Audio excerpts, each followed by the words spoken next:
Hello everyone. अगर आपको किसी तरह का कोई गिल्ट है अंदर, अगर आपको ऐसा लगता है कि मेरे से ऐसा कैसे हो गया, मैंने ऐसा क्यों किया, ऐसा हो कैसे गया मुझसे, किसी तरह का अंदर ऐसा गिल्ट है आपके, कोई पछतावा, कोई कोई ऐसी बात आपके अंदर बैठी हुई है सालों से, तो आज का ये वीडियो आपके लिए है।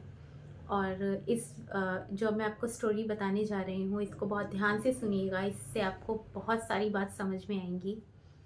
एक व्यक्ति था जो कि डॉक्टर जोसेफ मर्फी को बताते हैं, मतलब अपने बारे में। वो व्यक्ति जो थे, वो अपनी कहानी बताते हैं कि कैसे क्या हुआ। तो वो यूरोप में जब वो व्यक्ति थे तो उन्होंने किसी की हत्या कर दी थी, मर्डर कर दिया था। तो वो जो जिनकी हत्या करी थी, वो उनकी वाइफ का कोई बॉयफ्रेंड था। तो उन्होंने अपनी वाइफ और उनको, मतलब उनके बॉयफ्रेंड को साथ घूमते फिरते देख लिया था, तो उन्होंने गुस्से में उनकी हत्या कर दी थी।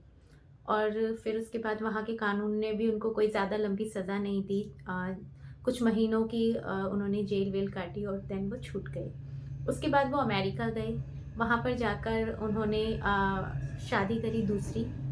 और क्योंकि उनकी फर्स्ट वाइफ ने भी उनको डाइवोर्स दे दिया था उस दौरान, तो उन्होंने दूसरी शादी करी अमेरिका जाके। वहाँ पर उनके 3 बच्चे थे।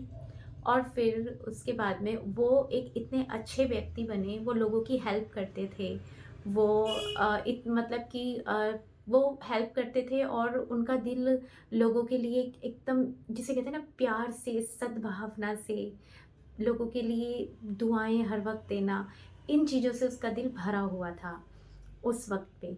और फिर भी बहुत, और वहाँ के सभी लोग उनकी बहुत रिस्पेक्ट करते थे। फिर भी उनको ना कहीं न कहीं शांति नहीं थी। उनको बस एक ही बात, एक ही गिल्ट सताया जाता था कि मैंने उस इंसान का मर्डर कर दिया, मैंने उस इंसान को मार दिया। और इस बात से उनको रात को नींद नहीं आती थी। वो सालों से सो नहीं पा रहे थे, परेशान रहते थे। और फिर ये बात जब वो डॉक्टर जोसेफ मर्फी को बताते हैं, तो वो उनको ये बताते हैं, मतलब जोसेफ मर्फी उस व्यक्ति को बोलते हैं कि हर 11 महीने के अंदर, हर 11 महीने में हमारी जो बॉडी के सेल्स हैं वो चेंज होते हैं। ध्यान से सुनना। हर 11 महीने में हम एक नए इंसान बनते हैं अंदर से। हमारी बॉडी चेंज होती है, हम हर तरह से नए बनते हैं हर 11 महीने में। तो इतने सालों में वो व्यक्ति तुम नहीं हो, वो तो कब का मर चुका है। स्पिरिचुअली, मेंटली वो तो कब का मर चुका है। आज तुम्हारे दिल में लोगों के लिए सद्भावना है, प्यार है, दया है, ठीक है? वो व्यक्ति अब नहीं है।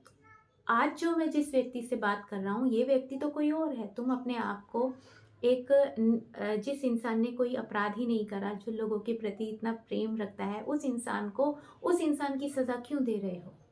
तो इस बात से उनका माइंड एकदम डाइवर्ट होता है, एकदम चेंज होता है। उनको समझ में आती है ये बात कि स्पिरिचुअली, मेंटली अब वो व्यक्ति मैं नहीं रहा। सच बात है, बहुत साल हो गए मुझे बदले हुए। वो गिल्ट जब उनके अंदर से निकलता है, तब उन्हें समझ में आता है कि मैं उस बात की सज़ा खुद को दिए जा रहा था इतने सालों से, जबकि वो इंसान तो कब का मर चुका है उसके माइंड के अंदर। मतलब वो नहीं जिसकी हत्या करी, वो नहीं, जो मतलब जो वो व्यक्ति जिन्होंने दूसरी शादी करी, जिनके 3 बच्चे थे। तो उन्हें समझ में आता है कि मैं जो पुराने वाला था, वो मैं तो कब का मर चुका हूँ अपने दिमाग में। मैं तो अब नया इंसान हूँ, मैं तो अब लोगों की हेल्प करता हूँ, मेरे दिल में लोगों के लिए प्यार है, दया है ना?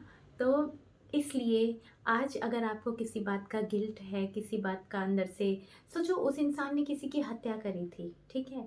वो इंसान, मतलब कि एकदम, मतलब अब एकदम से चेंज हो सकता है। उसको ये बात समझ में आती है कि अच्छा हाँ, सही बात है, स्पिरिचुअली और मेंटली जिस इंसान ने उसको मारा था, मेरे ही माइंड में, मतलब मैं ही कब का मर चुका हूँ। मैं तो एक नया इंसान हूँ जो लोगों से प्रेम करता हूँ अब। तो उसी तरीके से आप भी इस बात को समझिए कि अगर आपसे किसी तरह का कोई पछतावा हुआ, सॉरी, आपके अंदर किसी तरह का कोई गिल्ट है, कुछ आपने कर दिया है, कुछ आपसे हो गया है, तो प्लीज़ अपने आप को माफ़ करें, अपने आप को क्षमा करें, अपने आप से माफ़ी माँग लें कि हाँ, हो गया है, कोई बात नहीं। परमात्मा हमें क्षमा करते हैं, तो हम भी खुद को क्षमा कर सकते हैं। वो परमात्मा हमारे अंदर भी है, हमारे बाहर भी है। जो बाहर है वो ही परमात्मा हमारे अंदर भी है। तो अंदर ही अंदर आंखें बंद करके खुद से क्षमा मांगें, खुद को क्षमा कर दें, खुद को माफ़ कर दें और आगे बढ़ें अपने जीवन में।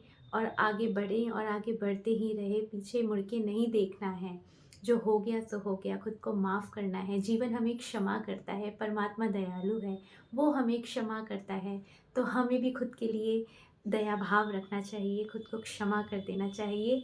और जब हम खुद से माफ़ी मांगे तो ये बात को अच्छी तरह से समझ लें कि आपको अब दोबारा से ये गलती नहीं दोहरानी है, नहीं दोहरानी है।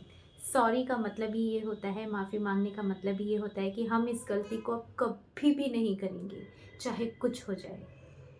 इसीलिए हम माफ़ी माँगते हैं, ठीक है? तो आई होप ये वीडियो आपके लिए हेल्पफुल रहा होगा। तो मिलते हैं नेक्स्ट वीडियो में, तब तक के लिए गुड बाय।